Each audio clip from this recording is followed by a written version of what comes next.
할렐루야. 아멘. 여러분, 지난 한 주간도 하나님의 은혜로 승리하셨을 줄로 믿습니다. 여러분, 그런데 제가 왜 똑같은 인사말을 매주마다 할까요? 궁금하지 않으십니까? 목사님이 좋아하는 인사말이니까 뭐 그럴 수도 있고요, 다른 거를 잘 모르시니까 그럴 수도 있고 뭐 그렇습니다. 그런데 여러분, 우리가요 살아가는 모든 순간은 하나님의 은혜가 함께 하셨기 때문에 그 돌보심으로 지금까지 우리가 살아가고 있기 때문이라고 하는 거예요. 우리가 눈에 보이든 눈에 보이지 않던 하나님은 우리를 이끄시고 함께 하신 분이신 줄로 믿습니다. 그 주의 은혜 때문에 우리가 승리한 거예요. 어제는 정말 바람이 대단했습니다. 앞에 은혜 나무가요 위에가 가지가 부러졌어요. 제가 필리핀 바기오에 있을 때 태풍이 생각이 나더라고요. 보통 필리핀에는요 한 해에 한 26개 정도의 태풍이 지나갑니다. 그 중에서 어제와 같은 태풍이 바기오에는 한 5개에서 6개 정도 지나가고요. 그때가 되면 연락이 와요. 학교를 안 와도 좋다 연락이 옵니다. 그럼 아이들은 너무너무 좋아해요. 근데 엄마들은 걱정을 많이 합니다. 이거 괜찮은가? 어떤 때는요 태풍이 오고 비가 너무 오니까 그 산꼭대기에서 밑으로 내려가는 도로가 3군데가 있습니다. 다 길이 끊어져 버린 거예요. 고립이 한 달 정도 이렇게 됐던 적도 있습니다.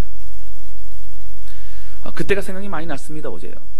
그러면서 그럼에도 불구하고 오늘 건강한 모습으로 함께 예배드릴 수 있어서 오신 여러분들을 특별히 축복하고 그리고 환영합니다. 할렐루야.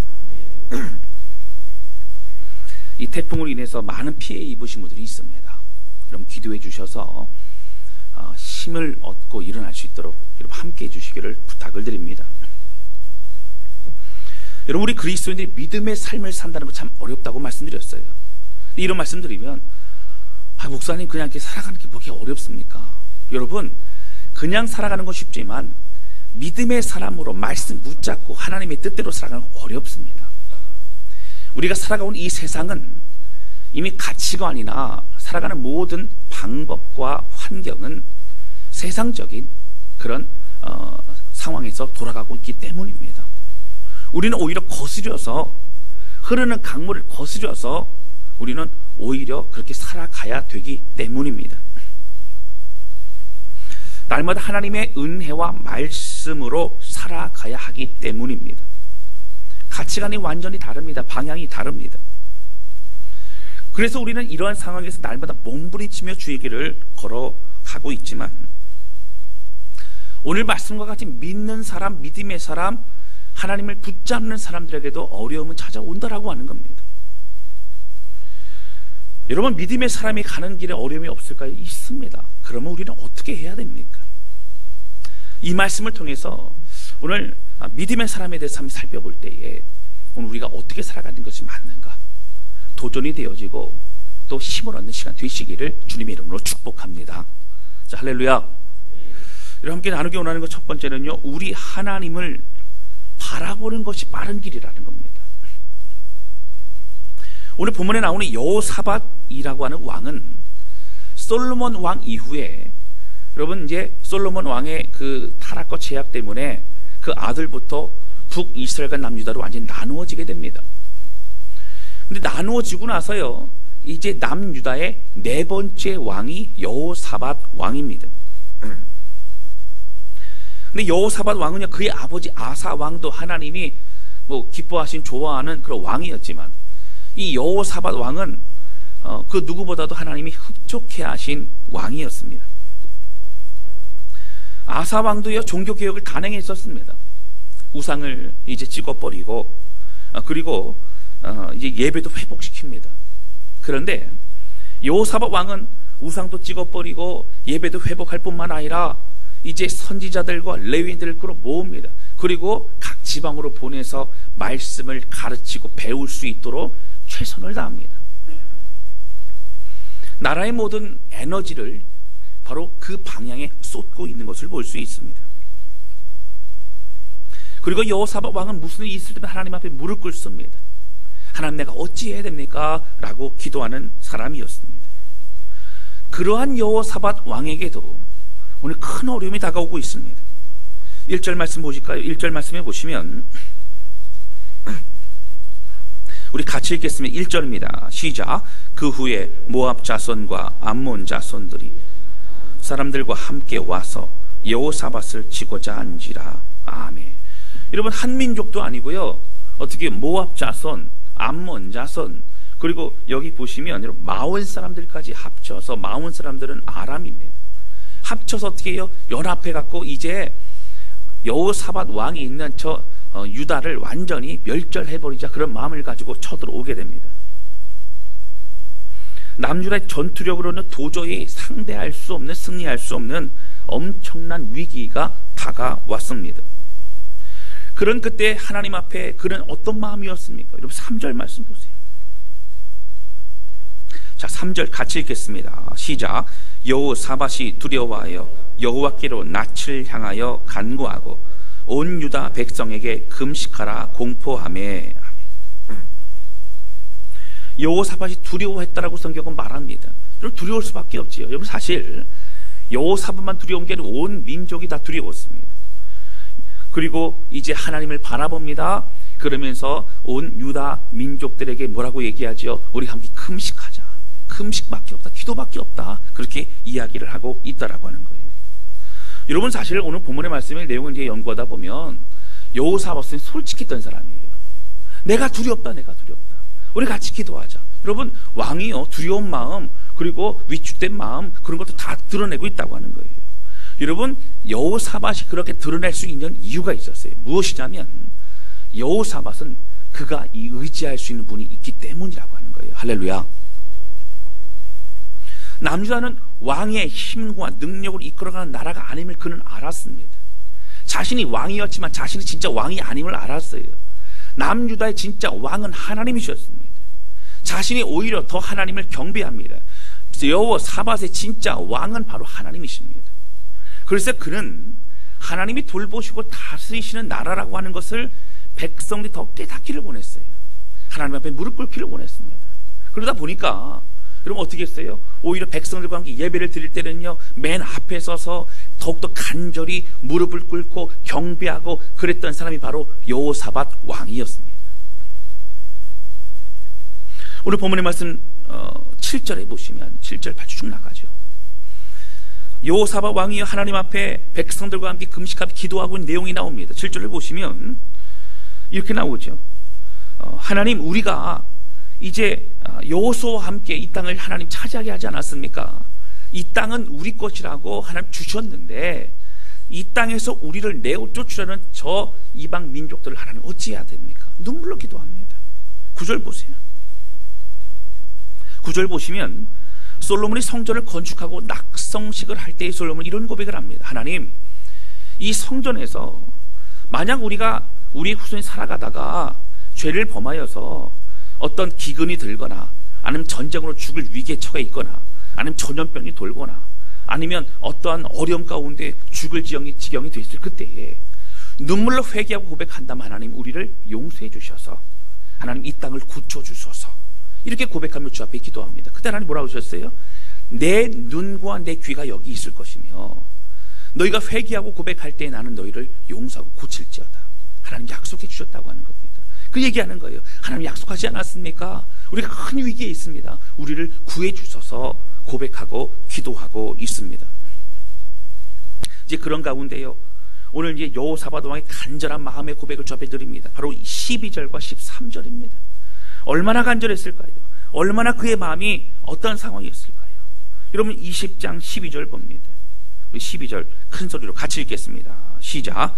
우리 하나님이여 그들을 징벌하지 아니하시나이까? 우리를 치러 오는 이 큰 무리를 우리가 대적할 능력이 없고 어떻게 할 줄도 알지 못하옵고 오직 주만 바라보나이다 하고. 아멘. 하나님, 저들을 주님이 징벌해 주소서. 근데 이 세 가지 고백합니다. 첫 번째, 하나님, 우리는 저들을 대적할 힘이 없습니다. 그 현실을 솔직하게 고백합니다. 하나님, 그것뿐만 아니라 두 번째는 하나님 우리가 어떻게 해야 될지도 하나도 모르겠습니다. 요즘 사람들 얘기로는 멘붕이 왔습니다. 하나님 무엇을 어떻게 해야 될지도 모를 정도로 대적할 수도 없는 그런 상황입니다. 그래서 더욱 어떻게 한다고요? 하나님 주만 바라봅니다. 주만 향하여 나아갑니다. 이런 고백을 하고 있다라고 하는 겁니다. 대적할 능력도 없고 어떻게 해야 될지도 모르겠고 그런 솔직한 고백을 주 앞에 드리면서 그러나 우리가 할 수 있는 것은 주만 바라보는 것입니다. 여기는 왕으로서의 간절함이 있습니다. 남자를 위기에서 구하고자 하는 그런 눈물이 있습니다. 그래서 주님 앞에 마음을 솔직히 쏟아 놓고 있습니다. 그런데 여러분, 오늘 이 고백은 다른 어떤 위기에서 하나님께 기도하는 평범한 그런 고백이고 전체 흐름은 그런 것 같지만 오늘 다른 본문과 다른 상황과는 좀 다른 상황들과는 다른 그런 부분이 있다는 거예요. 우리가 읽으면 느껴지는 건 무엇입니까? 여기는 강력하게 느껴지는 것이 여호사밧 하나님께 간절히 기도하지만 하나님을 향한 간절한 그런 강력한 신뢰가 담겨져 있다라고 하는 것입니다. 우리 하나님을요, 목자 되신 하나님, 우리를 지키시고 인도하신 하나님으로 그는 믿고 고백하고 있는 그런 고백들이라고 하는 거예요. 어떠한 방향과 여러분 어떠한 방법으로 역사하셔도 때로는 내가 이해할 수 없는 상황으로 이끌어 가셔도 하나님은 신실하시기 때문에 하나님 주님은 기필코 우리 어려움을 회복하실 것입니다. 그런 믿음과 고백을 가지고 기도하고 있더라고 하는 거예요. 여러분 우리 인생에 이러한 시간들이 있습니다. 대적할 능력도 없고 어떻게 해야 될지도 알지 못하는 그런 엄청난 그런 힘과 능력과 아무것도 쓸 수조차 없는 그런 무너지는 우리의 삶의 인생의 어려움들도 있더라고 하는 거예요. 여호사밧은 하나님의 긍휼과 은혜를 알았습니다. 그는 그 하나님의 은혜를 경험한 사람들이에요. 여러분 사실 잘 보셔야 됩니다. 종교 개혁을 한다는 것은 그는 그 밑에 이미 기득권을 가지고 있는 사람들이 있기 때문에 그 사람들을 거스려서 개혁을 하게 되면 참 많은 어려움이 있습니다. 방해와 공격과 또 많은 그런 부분들이 있죠. 우상을 부수고 또 많은 비용을 들여서 사람들을 곳곳에 보내 말씀을 가르치도록 하고 그럼 그것을 새롭게 시도를 하면 뭐가 필요해요? 재정이 필요합니다. 나라에 있는 것을 먼저 그것이 중요하기 때문에 우선순위를 쓰고 있습니다. 하나님의 나라로 만들기 위해 기도합니다. 그가 개인적인 하나님과의 관계에서 그런 확신과 믿음이 있었기 때문에 단호하게 그 일들을 감당할 수 있었다라고 하는 것입니다. 여러분 사도 바울이 주의를 감당할 때도 마찬가지죠. 많은 사람들은요, 사도 바울이 세운 교가 몇 개입니까? 사도 바울이 준비한 이렇게 서신서가 몇 개입니까? 여러분 서신서만 해도요, 신약의 27권의 책 중에서 13권이 사도 바울의 책입니다. 어떤 사람들은 히브리서도 사도 바울의 서신일 것이다 라고 말하는 사람이 있습니다. 여러분 굉장히 많죠. 그렇다면 그가 많은 열매를 맺었습니다. 가는 곳마다 교회를 세웠고 가는 곳마다 하나님의 은혜의 역사가 일어났습니다. 그러나 그 맺은 열매보다도 그가 받은 핍박과 고난은 비교할 수 없을 정도로 무수히 더 크고 어려웠더라고 하는 것입니다. 여호사밧도 사도 바울도 여러분 성경에 나오는 믿음의 사람들도 기도하는 모습을 보면 여러분 사실 오늘 우리와는 조금 다른 모습들이 있다고 하는 거예요. 그것은 다른 것이 아닙니다. 막연히 기도하는 게 아니에요. 안 될 것 같은데 그냥 하나님 매어 달리는 게 아니에요. 그들은 하나님의 신실하심을 믿고 믿음으로 기도한 사람들이었다고 하는 것입니다. 할렐루야. 오늘 여호사밧이 주님만 바라본다라고 하는 이 고백은 이제는 내가 할 수 있는 것이 없기 때문에 이제 와서 이제 주님 이제 우리가 망하게 됐기 때문에 하나님을 붙잡는다는 그런 고백이 아닙니다. 그는 지금까지 계속 종교 개혁을 통해서 계속 예배 드렸습니다. 하나님을 붙잡고 하나님을 고백했습니다. 여러분 주님을 볼 때에 긍휼과 은혜가 있기 때문에 그는 하나님을 바라보는 것입니다. 그 은혜를 알기 때문에 하나님을 바라보는 것입니다. 여러분 무엇이라고요? 뭘 알기 때문에요? 그 은혜를 알고 하나님의 신실하심을 알기 때문에 오늘 여호사밧이 하나님을 바라보고 있는 것입니다. 여러분 사도 바울의 이 서신서들을 요즘 제가 좀 그 책들을 보고 연구를 하고 있습니다. 그런데 이 서신서의 책들을 보면 비슷한 부분들이 많이 있죠. 여러분 당시 사도 바울이 있었던 고대 헬라 시대에, 여러분 그 시대에는요 일반적인 부분이 이제 서신서들은 비슷한 그런 형식들을 가지고 있었습니다. 뭐 우리도 마찬가지죠. 그런데 그 당시에는 먼저 인사가 있고 서두 부분이 있고 그리고 본론이 있고 그리고 그 다음에 맨 마지막에 인사와 함께 이제 마지막 부분이 있으면서 마감을 하게 됩니다. 우리도 마찬가지예요. 근데 주로 쓰였던 인사말들이 뭐였냐면 그 당시 헬라 그 문화 가운데서는 이 안녕과 건강에 대해서 인사하는 인사말들 대부분이었어요. 여러분 우리도 인사하지 않습니까? 잘 지내셨습니까? 그게 안녕에 관한 거죠. 그렇죠? 건강하셨습니까? 여러분 그 사람들의 안녕과 건강을 이제 바라는 그런 문구들이 많았어요. 여러분 예를 들어서 옛날에 저도 어릴 때 그걸 뭐 배워서 써본 적도 있지만 부모님 전상서 뭐 이런 뭐 인사말 그렇죠? 이런 뭐 그 부모님께 이런 게 있지만 여러분 지금 잘 안 쓰지 않습니까? 지금은요 그렇게 손편지를 쓰고 밤에 썼다 지우고 뭐 이런 것도 없어요. 바로 카톡으로 보내고 답장이 바로 안 오면 힘들어하고 뭐 이게 좀 우리 시대 아닙니까? 근데 그 시대 가운데에 이 안녕과 건강에 관한 축복, 안녕과 건강을 바라는 그런 그 일반적인 대부분의 그런 인사말이 아닌 오늘 사도 바울은 서신을 보게 되면 사도 바울 시대에서 사도 바울서부터 달라진 인사말이 있다라고 하는 거예요. 그게 뭐냐면 여러분 잘 아시는 은혜와 평강이라고 하는 겁니다. 은혜와 평강이 너에게 있을지어다. 은혜와 평강이 너에게 있을지어다. 여러분 사도 바울의 서신을 보면 다 그 내용이 나옵니다. 그리고 그 이후에 다른 그런 그리스도인들도 은혜와 평강이 너에게 있을지다 이런 고백을 하게 되죠. 여러분 은혜와 평강이라는 것은 뭐냐면 눈에 보이지 않는 겁니다. 안녕과 건강이라는 것은 눈에 보이는 것이고 직접 와닿는 것입니다. 그러나 은혜와 평강이라는 것은 무엇이냐면 바로 하나님의 은혜를 말합니다. 굳건한 믿음을 말합니다. 이 은혜라고 하는 것을요 그 당시에 쓰였던 인사말인 카이렌이라고 하는 바로 이 단어를요 그 듣기 편안한 그런 단어로 함께 바꿔서 씁니다. 바로 그것이 은혜라는 단어의 카리스라는 거예요. 카리스. 여러분 카라 아시죠? 카라. 그게 은혜입니다. 카리스. 바로 이것으로 얘기하면 은혜로 바꿉니다. 당시 헬라 문화에서 자라났던 그러한 헬라 이방인 그리스도인들도 이 은혜라는 말을 들으면서 마음이 확 열리고 마저 하나님의 은혜, 하나님의 사랑 그것을 깨닫게 하기 위한 그런 축복의 인사말이었습니다. 여러분 그러면 평강은 무엇입니까? 이 평강은요 유대인 그리스도인들을 향한 축복입니다. 유대인들은요 이 샬롬이라고 하는 단어를 씁니다. 샬롬은 히브리어인데요 지금도 인사할 때 이스라엘 사람들은 뭐라고 인사하죠? 샬롬 그럽니다. 샬롬. 근데 이 샬롬에는요 여러분 모든 것이 다 포함되어 굉장히 광범위한 의미를 가지고 있어요. 이 샬롬에는 하나님의 은혜, 사랑, 신실함 모든 게 다 포함됩니다. 여러분 우리가 나이를 먹다 보면 말을 막 하고 싶은데 단어가 생각이 나지 않을 때가 있지 않습니까?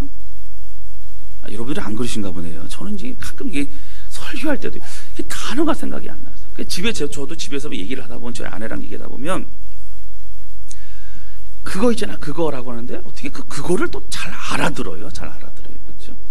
그냥 그거라고 했는데 여러분 전라도 사투리 중에 뭐가 있죠? 거시기가 있어요. 저는 전라도에 살아본 적도 없고 전라도에 연관도 없지만 이 전라도 사람들이 제가 이제 신학교에서 보면 이게 만나 얘기를 하거든요. 거시기가 거시기 하니까 거시기가 거시기하다고 얘기를 하는데 알아들어요 그거를. 근데 이 샬롬도 마찬가지입니다. 그 안에 놀라운 하나님의 은혜와 모든 그런 평강과 또 하나님의 신실하심과 지켜주심과 함께하심 다 들어있는 그런 단어가 바로 샬롬입니다. 그래서 헬라어로 이 샬롬이라는 단어를 에이네라고 하는 이 단어를 여러분 쓰고 있는 이유는 뭐냐면 유대인 출신의 유대인 그리스도인들에게도 이 하나님의 놀라운 은혜를 누리고 경험하기를 원하노라라는 그런 인사말을 포함하고 있는 것이라는 거예요. 단순히 눈에 보이는 부자 되세요, 잘 되세요, 건강하세요, 이것보다 더 중요한 하나님의 은혜로 살아가는 믿음의 사람 되기를 원합니다라는 고백을 하고 있는 것이 사도 바울의 고백이라는 겁니다. 그럼 왜 사도 바울은 굳이 이런 특이한 어떤 이런 인사말을 고백을 하고 있을까요? 그가 경험한 하나님, 그가 누리고 있는 은혜와 감격이 이 편지를 받고 읽고 있는 모든 성도들에게도 교회들에게도 동일하게 함께 누리고 경험되어지기를 원하는 간절한 마음 때문이었다라고 하는 겁니다. 여러분, 사도 바울이 믿음을 승리할 수 있었던 다른 것 아니에요. 하나님으로부터 오는 그런 은혜와 평강 때문이었는 줄로 믿습니다. 여러분, 그 은혜라는 게 너무 중요해요. 여러분, 어떤 은혜를 경험하십니까? 각자 경험한 은혜 다 다릅니다. 나의 하나님을 만난 은혜가 다 다르다고 하는 거예요.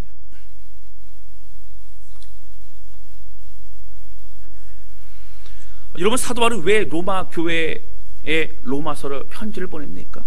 복음을 알고 있는데요, 사도 바울이 경험한 복음, 사도 바울이 인생을 바꾼 복음, 사도 바울이 알고 있는 오란한 공고한 자로라고 하는 이 삶을 뒤집어 엎어서 이제 그리스도 안에 있는 우리 모두에게는 결코 정점이 없다라는 이 복음의 메시지를 함께 믿음으로 나눌 수 있는 그 복음을 그렇게 전하고 싶었다라고 하는 것입니다.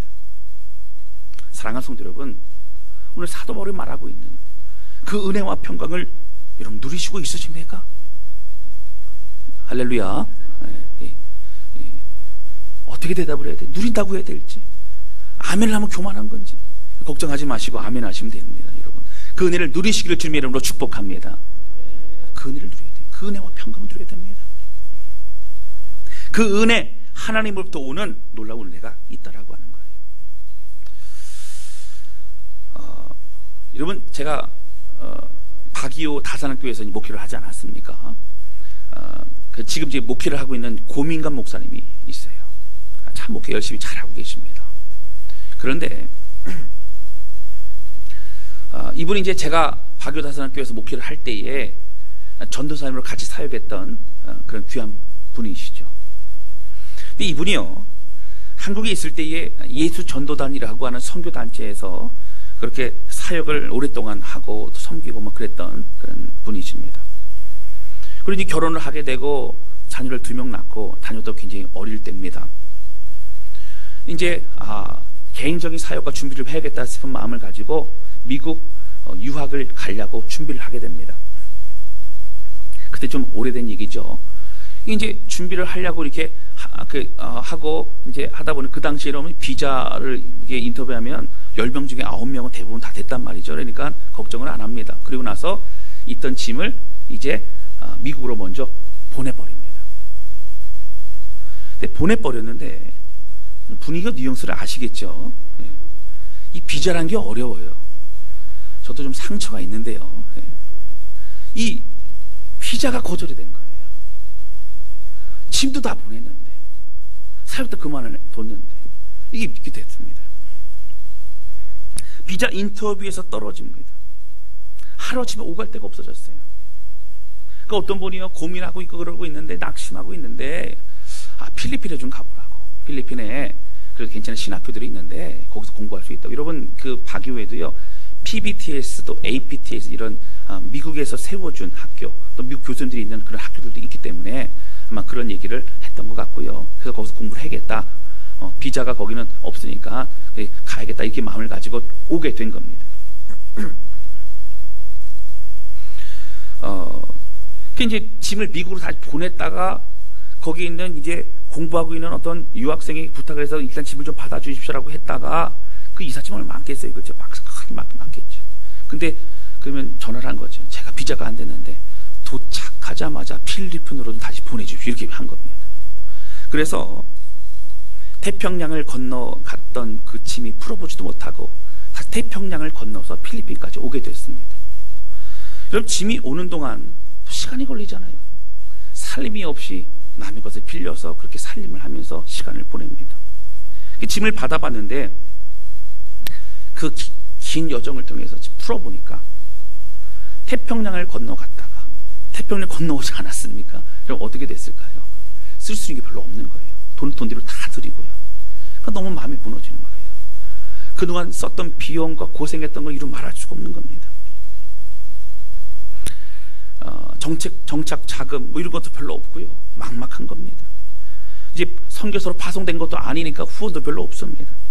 한국에 있는 그 전사님의 가족들도 이제 뭐 형편이 좋지는 않았기 때문에 어떤 많은 그런 후원과 지원을 받을 수도 없는 상황입니다. 근데 그러다가 새벽 예배를 열심히 드리고 있는 박이호 다산교회 새벽 예배를 드리러 오게 된 거예요. 그 유난히 새벽 예배 드리는데 눈물로 기도하는 유난히 큰 목소리가 들려서 제가 자꾸 유심히 찾아보게 됩니다.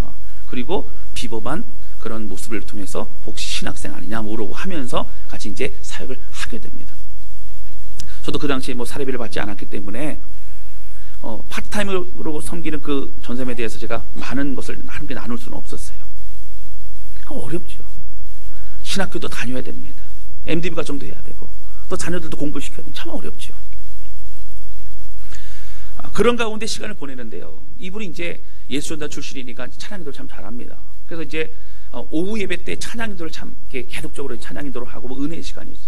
그런데 제가 궁금한 것이 하나 있는 거예요. 여러분 찬양인도를 하면 지난주와 다르게 또 새로운 곡들로 이렇게 바꿔서 하는데 꼭 안 바뀌고 꼭 하는 한 곡이 있는 거예요. 이 곡은 매주 합니다. 제가 아무리 봐도 매주 합니다. 근데 그 곡이 뭐냐면 이따가 저희도 함께 부를 텐데요. 시작됐네로 시작하는 은혜로다 이 곡입니다. 가사가 좀 이렇습니다. 다는 제가 못 불러드리고 시작됐네. 우리 주님의 능력이 나의 삶을 다스리고 새롭게 하네 라는 그런 곡이에요. 여러분 그분의 삶은요 되는 게 없어요. 하는 것보다 안 되는 것만 같아요. 앞길이 막막합니다. 그런데 늘 고백하는 게 뭐라고요? 시작됐네. 우리 주님의 능력이 나의 삶을 다스리고 나를 새롭게 하네 고백하고 있다라고 하는 거예요. 여러분 딴 사람들이 보면 뭐라고 해요? 왜 전사님이 이렇게 하는 것마다 일이 안 돼요? 근데 그분은 뭐라고 지금 찬양으로 고백하는 거예요? 그 영혼에게 다른 사람들에게 하나님 앞에 시작됐습니다. 이미 진행되고 있습니다. 나를 향한 주님의 사랑이 다스림이 함께 하심이 지금 나와 함께 있습니다. 할렐루야. 이런 고백을 하고 있다고 하는 거예요. 여러분 이 찬양에 보시면요 상황이 바뀌었습니다라는 얘기 없어요. 나를 변화시켰다는 거예요. 나를. 시작된 주님의 사랑은 나를 변화시켰어. 이제 내가 새로워졌습니다라는 고백으로 저 앞에 드리고 있습니다. 제가 어느 날 그랬어요. 힘들 것 같은 거예요. 교회에서 김치, 반찬 이런 거 많이 좀 나누고 막 같이 이렇게 합니다. 그래서 제가 저장님 괜찮아요? 요즘 어떻게 삽니까? 그래도 뭐라고 하냐면요. 솔직히 말씀드릴까요, 목사님? 그래서 솔직히 얘기해봤어요. 이보다 더 어려울 수는 없을 것 같아요. 이렇게 하더라고요. 이보다 더 어려울 수 없어요. 그 돌아온 주도 또 뭘 불러요? 시작됐네. 우리 주님의 능력이 나의 삶을 다스리고 나를 새롭게 하네. 그분은 그것을 그냥 바램으로 하는 게 아니에요. 다시 확인하는 거예요. 다시 선포하는 거예요. 이미 그래 시작됐고 내 삶을 붙드시고 인도하시고 내가 눈에 보이는 것들로 내가 낙심하지 않겠습니다. 선포하며 좁의 마음을 드리고 있는 것이라고 하는 겁니다. 그럼 이것이 은혜입니다. 할렐루야. 여러분 막연히 바라는 게 아니에요. 오늘 여호사밧이요 그냥 막연히 바라고 하나님 죽게 됐으니 우리를 도와주고 이게 아니에요. 우리가 경험한 하나님은 신실한 분이신데 하나님 저는 줄 믿습니다. 여호와는 나의 목자시니 내게 부족함이 없으리로다. 이 말씀 붙잡고 믿음으로 기도하고는 믿음의 기도라고 하는 겁니다. 여러분 필리핀에서 선교하시던 선교사님 한 분을 만난 적이 있어요. 거기서 이제 필리핀에서 교단별로 이렇게 모임도 있지만 전체적으로도 이제 연합으로 이렇게 모이는 모임도 있습니다. 이제 한 12월쯤 되면 총회를 하기 때문에 다 모여서 또 회의도 합니다. 근데 유난히 이 선교사님은 나이가 있으시고 정말 제가 보면 백발이에요. 백발. 검정머리가 하나도 없으세요. 그러니까 이분은 제가 뒤에서 이렇게 보면 어디 앉아 계셔도 이분이 어딘지를 명확히 알아요. 명확히. 그냥 백발이에요. 백발. 이분이 인품이 너무 좋으시고 인상도 너무 좋으시고 그리고 참 이렇게 겸손하시고 그렇습니다. 그리고 언젠가 한 번은요 식사를 이제 박이에서 하다가 보니까 사실 삶에 대해서 이제 겸손히 나누시는 걸 제가 들었습니다. 이분이 이제 사업을 하고 이제 내려놓고 나서 필리핀에 와서 선교를 그래도 10여 년 이상을 참 오랫동안 하신 겁니다. 사역을 하다가 이제 아들이 이제 아버지 계신 곳 찾아오고 막 그러다가 아들 부부도 같이 선교에 돕겠다고 해서 같이 찾아오게 됩니다. 찾아와서 이제 정착을 했는데 정착해 사역을 한 지 1년에서 2년 정도 그 사이에 교통사고로 죽게 됩니다. 그러니까 아들이 이렇게 죽게 되니까 청정병력 같이요. 근데 그 당시에 아내가 있었고 아들이 있었는데 아들이 아마 2살인가 1살인가 막 그렇게 됐던 것 같아요. 그러니까 굉장히 어리지 않습니까? 그 아들은 운전하면 그냥 가고 있는데 술 먹은 음주운전하는 그 상대편의 필리핀 사람이 중앙에서 넘어와서 뭐 외길이니까 어떻게 피할 데도 없죠. 그래서 그 자리에서 죽게 되었다고 하는 거예요. 그리고 아버지로서 나를 돕고 나와 함께하기 위해서 선교지에 왔던 바로 그 아들이 죽었다는 것에 대해 자책감과 그 무너진 마음을 이루 말할 수가 없는 겁니다. 그래서 이제 근데 그 아내도 여러분 그 당시에 보니까 남겨져서 선교를 하고 있어요. 남편이 죽었음에 불구하고. 그리고 그 선교사님도 어쨌든 그 사건이 일어난 이후에 어떻게 됐어요? 계속 사역을 하고 있는 겁니다. 사역 참 잘하세요. 그러면 그런 얘기를 하시더라고요. 사실은 미칠 것만 같았다고 그러는 거예요. 그리고 내가 이 땅에 왜 왔을까?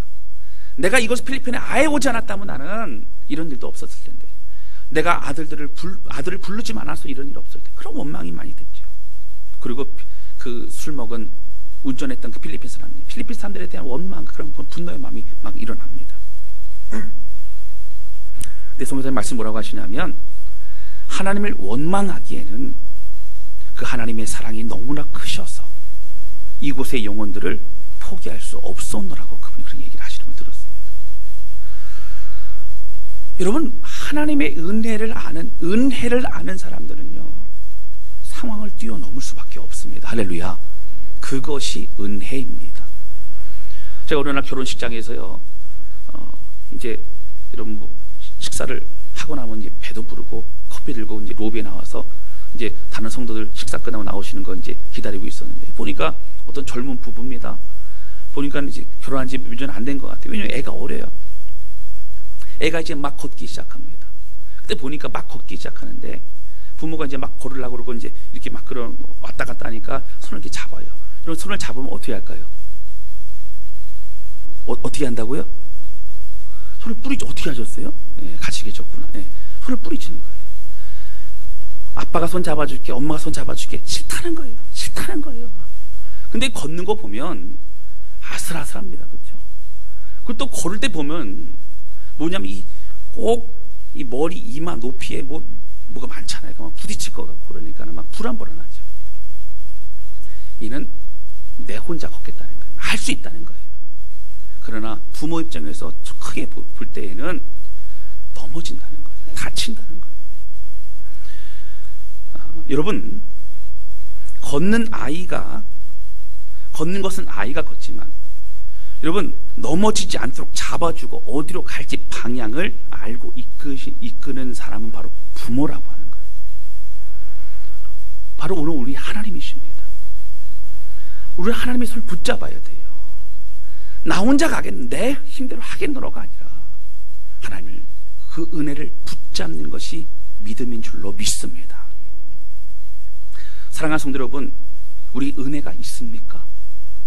여러분, 우리의 마음속 깊은 곳에 우리 주 예수 그리스도의 십자가의 사랑으로 인한 절절히 넘치는 은혜와 평강이 있으십니까?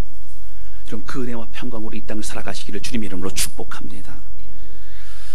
사도 바울이 누리고 감격했던 그 은혜와 평강, 여호사밧이 그 막막함 속에서, 그 속에서도 하나님을 믿음으로 신뢰하며 오늘 기도했던, 하나님 대적할 힘도 없고 어떻게 해야 될지도 알지 못하지만 우리는 주님만 바라봅니다 고백하는 이 믿음의 기도의 고백. 되는 것 하나도 없는 것만 같아. 그때 오히려 시작됐네, 하나님의 은혜와 다스림과 긍휼이 시작됐네 고백하며 찬양했던 그 목사님과 같이 오늘 우리는 어떤 길을 걸어가야 되겠습니까? 여러분, 우리의 삶은요, 오늘 말씀과 같이 이런 삶이, 이런 때가 오기도 합니다. 대적할 힘도 없고 어떻게 할지도 알지 못하는 정말 힘들고 어려운 때가 올 수 있어요. 지금일 수도 있어요. 앞으로도 일 수 있어요. 그러나 우리 주님의 능력은, 그 은혜는 결국 우리 가운데 멈춰지지 않는 줄로 믿습니다. 할렐루야. 좀 이 사실 기억하면서, 그것이 은혜라는 걸 기억하면서, 나의 하나님 은혜 붙잡고 지금이 더 주를 찾을 때고 지금이 더 주의 은혜를 신뢰할 때라는 걸 기억하며 믿음으로 주의를 걸어가는 우리 모두가 되실 수 있기를 주님의 이름으로 축원합니다.